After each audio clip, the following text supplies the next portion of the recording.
China जो कि आज एक फील्ड में सभी कंट्रीज को पूरी तरह से डोमिनेट कर रहा है। मैन्युफैक्चरिंग, टेक्नोलॉजी, इलेक्ट्रॉनिक जैसे फील्ड में चाइना का कोई भी कॉम्पिटिटर नहीं है। वर्ल्ड के सबसे रिचेस्ट पर्सन इलोन मस्क का भी यही कहना है कि आने वाले डेज में चाइना की इकोनॉमी अमेरिका की इकोनॉमी के कंपैरिजन में सबसे बड़ी इकोनॉमी होगी। एक सही प्लानिंग है, उस प्लानिंग पे सही इम्प्लीमेंट, इसकी वजह से चाइना जिस मुकाम पे पहुंच गया है। बट अगर बात करें 1987 की, तो उस टाइम पे इंडिया एंड चाइना की जीडीपी प्रोबेबली इक्वल थी। बट 2019 में चाइना की जीडीपी 4.78 टाइम्स ग्रेटर है इंडिया के कंपैरिजन में। तो सिर्फ कुछ सालों में चाइना काफी ज्यादा डेवलप हो गया है एंड इस डेवलपमेंट के काफी रीजंस है। आखिरकार चाइना इंडिया के कंपैरिजन में इतना फास्ट डेवलप कैसे कर रहा है? China reports its slowest growth rate for nearly 3 decades. Trade war with America. What does it mean for? Well, it looks like China's race to become the #1 economy could take.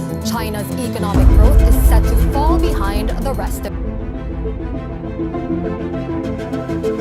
तो first of all हम जानेंगे कि आज China जिस मुकाम पे पहुंच गया है उस अचीवमेंट की शुरुआत आखिर कहां से हुई थी। वो साल था 1978। उस साल में डांग शाओपिंग ने चाइना में इकोनॉमिकल रेवोल्यूशन की शुरुआत की थी एंड वो उसे चाइना की सेकेंड रेवोल्यूशन कहते हैं। चाइना ने शॉर्ट टाइम में एक प्लान डेवलप करके उस प्लान पे सही इम्प्लीमेंट किया एंड उस प्लान को डेवलप किया माओ जेडोंग ने। माओ जेडोंग ने चाइना में काफी ज्यादा फाइनेंशियल डेवलप किया। तो पूरे वर्ल्ड में 1980 से 1990s के टाइम में इंडस्ट्रियल रेवोल्यूशन की काफी ज्यादा डिमांड थी। तो उस वक्त में नई नई मशीनरी लॉन्च हो रही थी, हर चीज की डिमांड बढ़ रही थी। Telephone, TV, scooter, fan, motorcycle, ऐसी काफी सारी चीजों की लोगों को नीड थी। तो पूरे वर्ल्ड में जितने भी कंपनीज थे, चाहे वो जापान, कोरिया, अमेरिका, सिंगापुर, हर कंट्रीज की कंपनी इस डिमांड को पूरा नहीं कर सकती थी। लिटरली वो कंपनीज 24 आवर्स अपने प्रोडक्ट को बनाने में जो टाइम यूज करती थी वो टाइम भी उस वक्त में पूरा नहीं था एंड चाइना ने इस बात को नोटिस किया एंड उन्होंने इस चांस को दोनों हाथों से पकड़ लिया। चाइना ने उस टाइम पे हर कंट्रीज के ब्रांडेड कंपनीज को ऑफर किया कि आप हमारे देश में अपने मैन्युफैक्चरिंग प्लांट को डेवलप करो एंड आपको जितने भी हमारी तरफ से जो भी फैसिलिटीज चाहिए वो हम सब प्रोवाइड करेंगे। एंड लिटरली काफी सारी कंपनीज ने अपने मैन्युफैक्चरिंग प्लांट चाइना में डेवलप करने के लिए शुरुआत कर दी। चाइना ने उन कंपनीज की काफी सारी नीड्स को कंप्लीट किया। उन्होंने उन कंपनीज में काफी सस्ते में लेबर प्रोवाइड किए, वो लेबर भी स्टील वर्कर थे। चाइना ने उन कंपनीज को काफी ज्यादा डिमांड में लैंड भी प्रोवाइड किया। चाइना ने उन कंपनीज को कहा हम आपको सारी फैसिलिटीज देंगे बट आपको अपनी कंपनीज के सारे डिसीजन को हैंडल करना पड़ेगा। चाहे लेबर टाइम से ना आए उसे निकाल दो, सही काम ना करे तो उसे निकाल दो, काम पसंद ना आए तो निकाल दो, जो आपको सही लग रहा है वो आप आपके हिसाब से कर लो। एंड फिर क्या था, सारी कंपनी चाइना में टूट पड़ी।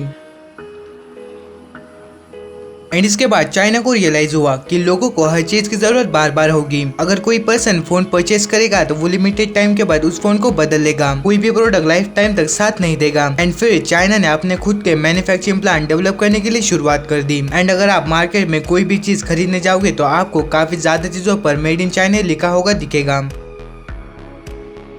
चाइना ने लोगों की मेंटेलिटी को परखा। सपोज आप मार्केट में गए एंड आपको दिवाली के लिए लाइटिंग खरीदनी है, तो उस शॉपकीपर के पास दो टाइप्स की लाइटिंग है। एक तरफ है कोई भी कंपनी की लाइटिंग जो कि अराउंड 200 से 300 रुपए की है एंड अदर साइड में चाइना में मैन्युफैक्चरिंग हुई लाइटिंग एंड इसकी प्राइस है अराउंड 100 रुपए से 150 रुपए। तो उस टाइम पे आप ये नहीं कहोगे कि 200 वाले की क्वालिटी या फिर वो कितने टाइम तक चलेगी, वो आप नहीं सोचोगे। आप ये सोचोगे कि दोनों प्रोडक्ट का प्राइस डिफरेंस। एंड इस प्राइस डिफरेंस का यूज चाइना ने काफी अच्छी तरीके से किया। उन्होंने अपनी प्रोडक्ट की क्वालिटी से ज्यादा क्वांटिटी पे ध्यान दिया एंड वो जो प्रोडक्ट मैन्युफैक्चरिंग करते हैं उसकी प्राइस वो काफी कम रखते हैं। एंड आज इस तरीके से चाइना को मैन्युफैक्चरिंग हब कहा जाता है। आज वर्ल्ड के 80% एयर कंडीशनर चाइना ही बना रहा है। वर्ल्ड के 70% मोबाइल चाइना में मैन्युफैक्चरिंग होते हैं। वर्ल्ड का 50% स्टील चाइना प्रोड्यूस कर रहा है। आज के टाइम में चाइना को 73 इयर्स हो गए हैं इंडिपेंडेंट होके एंड इस 73 इयर्स में उन्होंने economy, military power, technology growth and यहाँ तक कि चाइना में इतने मैन्युफैक्चरिंग प्लांट होने के बावजूद भी उन्होंने पोल्यूशन को काफी अच्छे से कंट्रोल किया है। मैं आज ये नहीं कह रहा हूँ कि इंडिया चाइना के कंपैरिजन में काफी पीछे है, जबकि इंडिया को एक उभरती हुई शक्ति माना जाता है, बट हम चाइना से थोड़ा पीछे रह गए। एंड ये कुछ ऐसे फील्ड्स है कि जिन्हें हमने उस टाइम पे ज्यादा धन नहीं दिया एंड आज उसका इम्पैक्ट हमें थोड़ा सा हो रहा है। चाइना जो भी प्रोडक्ट मैन्युफैक्चरिंग करता है वो इस प्रोडक्ट की क्वांटिटी या फिर प्रोडक्शन पे ज्यादा ध्यान देता है। एंड एक बड़ा रीजन है कि चाइना आज वर्ल्ड में अपने प्रोडक्ट को काफी बड़े मार्जिन में सेल करता है। बट जब चाइना 90s के टाइम में अपने मैन्युफैक्चरिंग पे ज्यादा फोकस दे रहा था तब हमने उस टाइम पे ये मिस्टेक कर दी। इंडिया में 90s के टाइम में एंटी लार्ज इंडस्ट्री पॉलिसी पे ज्यादा फोकस करते थे, मतलब जो हम प्रोडक्ट मैन्युफैक्चरिंग करते उस प्रोडक्शन की लेवल को हम स्केल अप नहीं करते। हमने प्रोडक्शन चाइना के कंपैरिजन में ज्यादा नहीं किया। अगर किसी कंट्री को इकोनॉमिक ग्रोथ का रेट बढ़ाना है तो उस कंट्री को अपनी मैन्युफैक्चरिंग फील्ड पे ज्यादा फोकस देना जरूरी है। हमने प्रोडक्शन अपने तक ही सीमित रखा, हमने उस प्रोडक्शन की लेवल को ज्यादा स्केल अप नहीं किया। अगर हमने 90s में अपने प्रोडक्शन लेवल को इंक्रीज करते तो ऑब्वियसली हम दूसरे कंट्रीज की नीड को कंप्लीट कर सकते थे, एंड हमने उस टाइम पे एक काफी बड़ी मिस्टेक कर दी।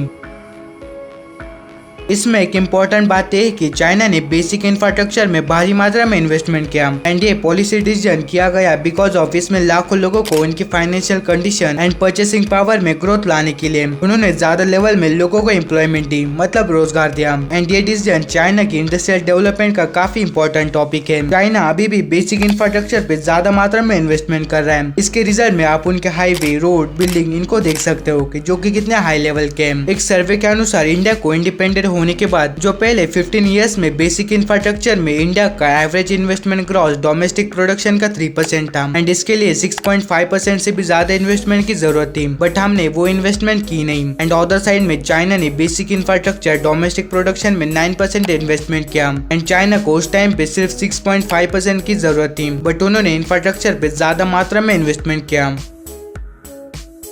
ये टॉपिक काफी इंपॉर्टेंट टॉपिक है। इंडिया जो कि एक डेमोक्रेटिक कंट्री है, मतलब लोकतांत्रिक देश है, एंड हमारे देश में 5 साल में सरकार बदल भी सकती है। एंड अगर बात करें चाइना की तो वो कोई डेमोक्रेटिक कंट्री नहीं है, बल्कि वहाँ कम्युनिस्ट पार्टी की डिक्टेटरशिप चलती है, मतलब वहाँ बस एक ही पार्टी है, एंड वही पार्टी चाइना में रूल कर सकती है। वहाँ इंडिया की तरह हर 5 साल में गवर्नमेंट नहीं बदलती है। जब हम अपने गवर्नमेंट के स्टेबिलिटी एंड इमरजेंसी को फेस कर रहे थे, तब चाइना की कम्युनिस्ट पार्टी अपने देश को डेवलप कर रही थी। काफी लोगों का कहना है कि चाइना का सिंगल पार्टी सिस्टम वहाँ के लोगों की इंडिपेंडेंसी के लिए ठीक नहीं है, बट पिछले 30-40 सालों में चाइना ने जो डेवलपमेंट की है उससे वहाँ का सिंगल पार्टी सिस्टम देश के डेवलपमेंट के लिए काफी अच्छा रहा है। इस सिंगल पार्टी सिस्टम से गवर्नमेंट में एक स्टेबिलिटी रहती है, एंड स्टेबिलिटी की वजह से गवर्नमेंट देश की प्रोग्रेस के लिए कोई भी डिसीजन 20 से 25 सालों के लॉन्ग प्लानिंग में कर सकती है। एंड अगर इंडिया की बात करें तो वहाँ की गवर्नमेंट इतनी लॉन्ग टर्म की प्लानिंग नहीं कर सकती, बिकॉज ऑफ गवर्नमेंट हर 5 सालों में बदल भी सकती है। अगर हम इंडिया जब इंडिपेंडेंट हुआ था तब हम भी एक सही प्लानिंग कर सकते थे, बट हमने वो की नहीं। अगर चाइना सिर्फ 30-40 सालों में आज ग्लोबली डोमिनेट कर रहा है, वैसे ऑब्वियसली इंडिया भी कर सकता है। आज हमने पिछले कुछ सालों में काफी ज्यादा डेवलपमेंट की है, एंड आज हमारी गवर्नमेंट एक स्टेबल गवर्नमेंट है, एंड इन फ्यूचर इंडिया एक उभरती हुई शक्ति माना जाता है। इस वीडियो को बनाने का मोटिव ये नहीं था